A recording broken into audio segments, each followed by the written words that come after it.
वृद्धो दुर्बलोऽपि वा व्याधिग्रस्तो अभ्यासात् सिद्धिमाप्नोति सर्वयोगश्वतेन्द्रितः।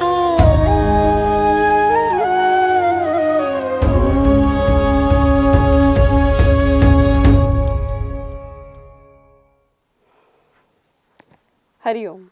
Welcome to Gangatma's Yoga Studio.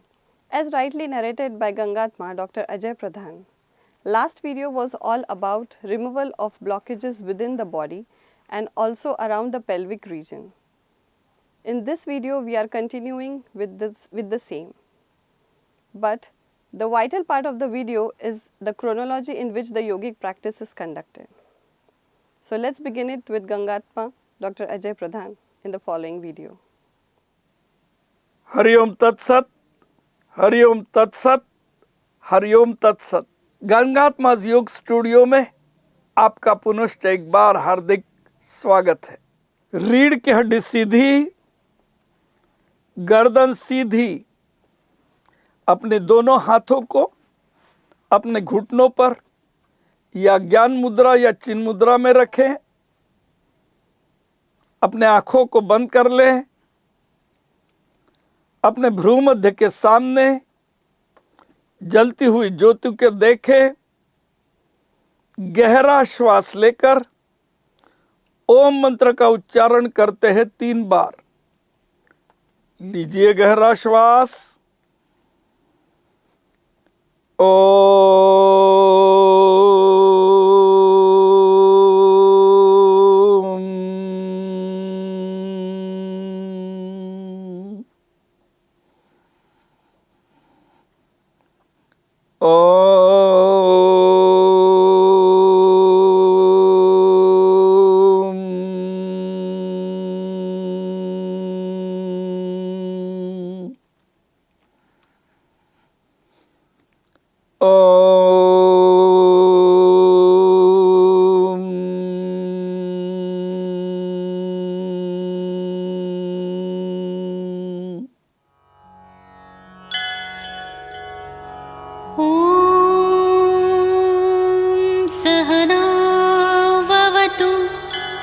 सहनो भुनक्तु सह वीर्यं करवावहै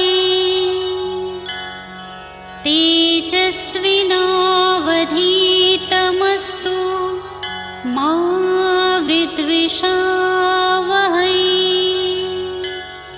ॐ शान्ति शान्ति शान्ति।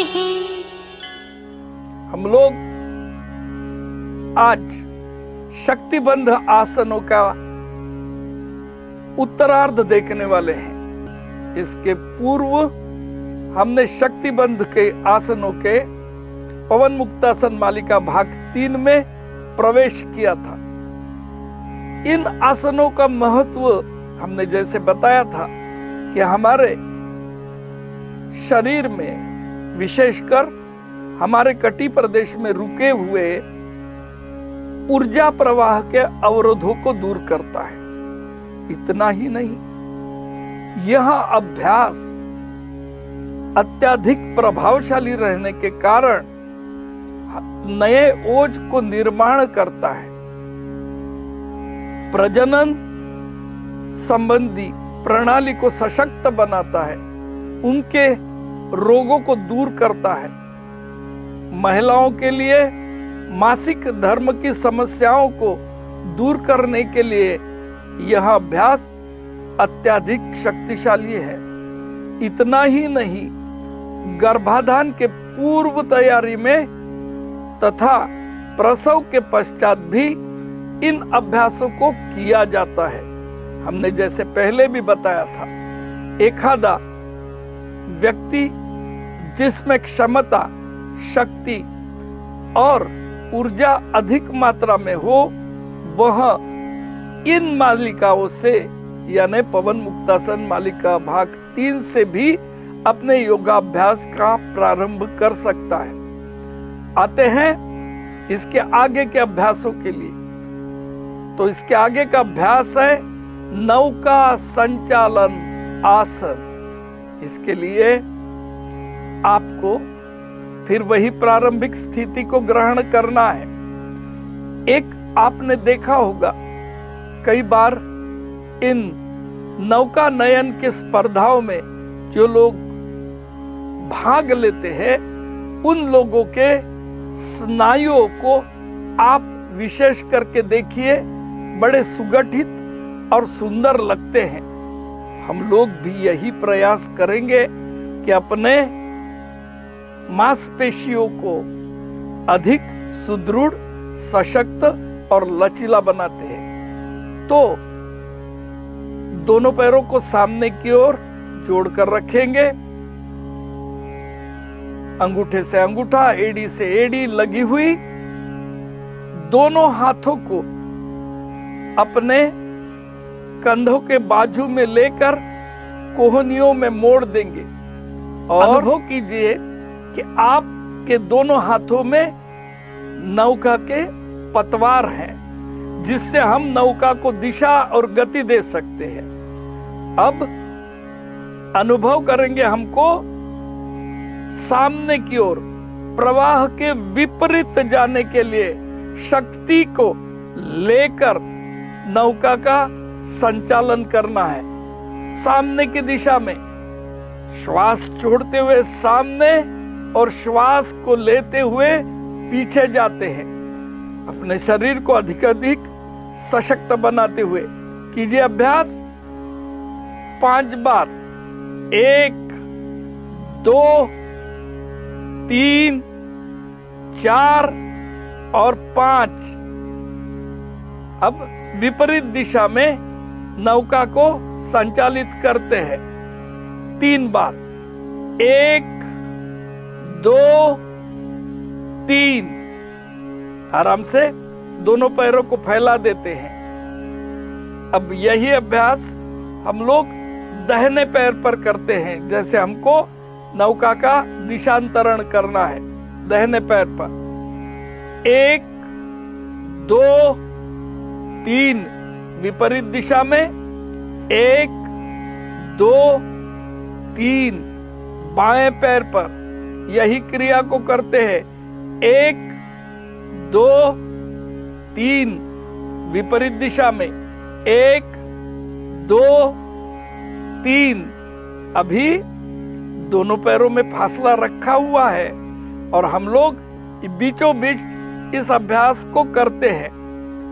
1, 2, 3 विपरीत दिशा में।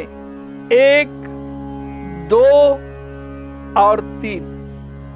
यह अभ्यास अत्यंत आनंददायक भी है, ऊर्जा का जागरण भी करता है, हमारे मेरुदंड को लचीला बनाता है, कटि प्रदेश में ऊर्जा का प्रवाह करता है और यह अभ्यास बहुत शक्तिशाली है। चलो आगे के अभ्यास के लिए चलते हैं।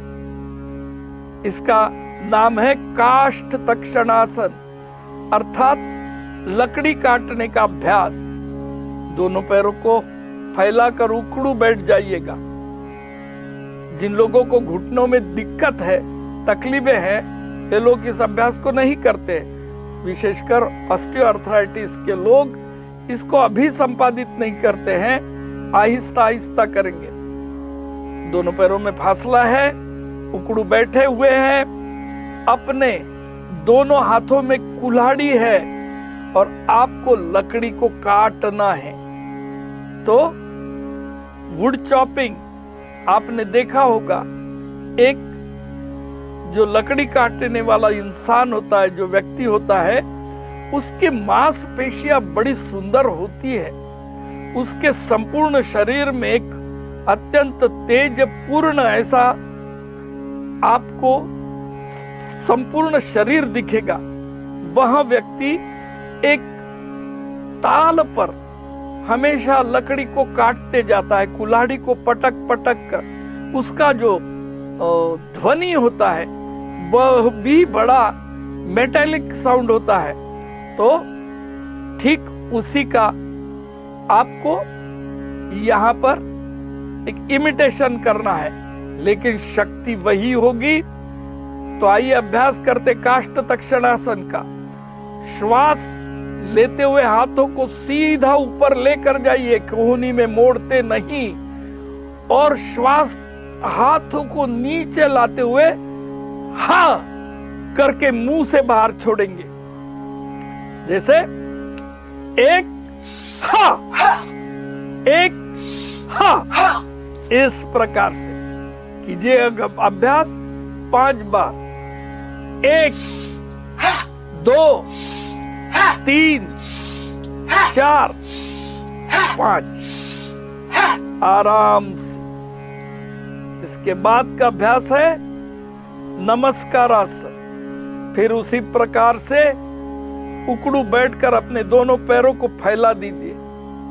अभी अपने दोनों हाथों को फैलाकर अपने घुटनों के बीच में लेकर आना है और प्रयास करेंगे आप घुटनों से दोनों हाथों को अंदर की ओर दबाने का। हाँ, इसमें काउंटर फोर्स तैयार करेंगे आप। और जब इनको नमस्कार की स्थिति में वक्ष के तरफ लेकर आओगे, तब अपने कोहनियों से घुटनों को बाहर ढकेलोगे। एक पूर्ण प्रयास के साथ इसको 3 बार संपादित करते हैं। श्वास को लेते हुए नमस्कार करते हैं, श्वास को छोड़ते हुए हाथों को फैलाते समय दोनों घुटनों से उनको प्रेस करते हैं। कीजिए 3 बार। 1 1 2 2 3 3। इसके बाद का अभ्यास है वायु निष्कासन। वायु निष्कासन के लिए हमें अपने दोनों हाथों को अपने पैरों के जो कमान है, विशेष करके जो हमारे पाद होते हैं, पंजे, उनकी जो कमान होती है, उसमें अपने चारों उंगलियों को रखकर अंगूठे को ऊपर रखना है। आपने पैरों के पंजे को पकड़ लिया है, दोनों हाथ घुटनों के बीच में होंगे। और अब यह प्रारंभिक स्थिति, श्वास को लेते हुए इसी स्थिति में बैठ जाइए और श्वास को छोड़ते हुए, जिसको वायु निष्कासन आसन कहते हैं, छोड़ते हुए खड़े हो जाइएगा। हाथ वैसे ही अपने पंजों को पकड़ कर रखेंगे। 1 1, श्वास को लेते हुए बैठिए, श्वास को छोड़ते हुए उठिए। 2 2 3 3, आराम से शवासन में लेट जाइएगा। इसके बाद का अभ्यास बड़ा रोचक है। इसको हम कहते हैं कौवा चाल, कागा चलन। दोनों पैरों को फिर उकड़ू रखकर बैठ जाइएगा। दोनों हाथों को दोनों पैरों के घुटनों पर रखते हैं। अब दाहिने पैर को घुटने को नीचे ले जाइएगा, एड़ी को उठा दीजिएगा और बाएं पैर को वैसे ही रखेंगे। अब कौवा जैसे चलता है वैसे आपको थोड़ी दूर तक चलना है। हर बार घुटना जमीन से लगाने का प्रयास होगा, दूसरा घुटना खड़ा होगा। एक 5-7 कदम आप चल लीजिएगा और खड़े हो जाइएगा। या अगर क्षमता है तो इसको उल्टी दिशा में भी आप चल सकते हो। कौवा चालनासन या कौवा चाल, क्रो वॉकिंग। आगे का अभ्यास है उदराकर्षणासन। फिर वही स्थिति को ग्रहण कीजिएगा। अब इस अभ्यास को वैसे भी बहुत महत्वपूर्ण स्थान पर रखा गया है। हम आगे शुद्धि क्रियाओं में जब शंख प्रक्षालन का अभ्यास करेंगे तो ये आसन उसमें सम्मिलित है। 5वें नंबर पर ये आसन को संपादित करते हैं। तो चलिए कीजिएगा। दाहिने पैर की घुटने से बाएं पैर के एड़ी का स्पर्श करते हुए बाईं तरफ जाते हैं और अपने कंधे से पीछे की ओर देखते हैं। फिर श्वास को लेते हुए मध्य में आएंगे और श्वास को छोड़ते हुए दूसरी तरफ जाएंगे। इस दरमियान आपके उदर प्रदेश का संकोच होगा, इसीलिए इसको कहते हैं उदर आकर्षणासन। तो आएंगे, इस अभ्यास को कीजिएगा 3-3 बार।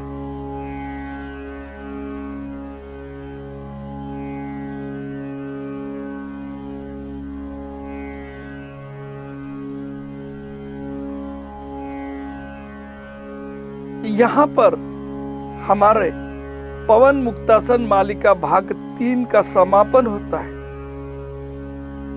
यानी शक्तिबंध के आसनों का हम लोग यहां पर संपादन कर चुके हैं। देखिए, पवन मुक्तासन मालिका भाग 3 एक सशक्त अभ्यास है। इसके द्वारा हम हमारे फेफड़ों को मजबूत बना सकते हैं और इसके संबंधित कई विकारों को दूर कर सकते हैं। हृदय इसमें अधिक मजबूत बनता है और हमें ध्यान के आसनों के लिए तैयारी के तौर पर यह महत्वपूर्ण अभ्यास है। ध्यान के अभ्यासों के समय हम लोग एक बार इस पर और प्रकाश डालेंगे। हरिओम तत्सत, हरिओम तत्सत, हरिओम तत्सत। रीढ़ की हड्डी सीधी, गर्दन सीधी। अपने दोनों हाथों को अपने घुटनों पर या ज्ञान मुद्रा या चिन्ह मुद्रा में रखें। अपने आंखों को बंद कर लें। अपने भ्रू मध्य के सामने जलती हुई ज्योति को देखें। गहरा श्वास लेकर ओम मंत्र का उच्चारण करते हैं 3 बार। लीजिए गहरा श्वास।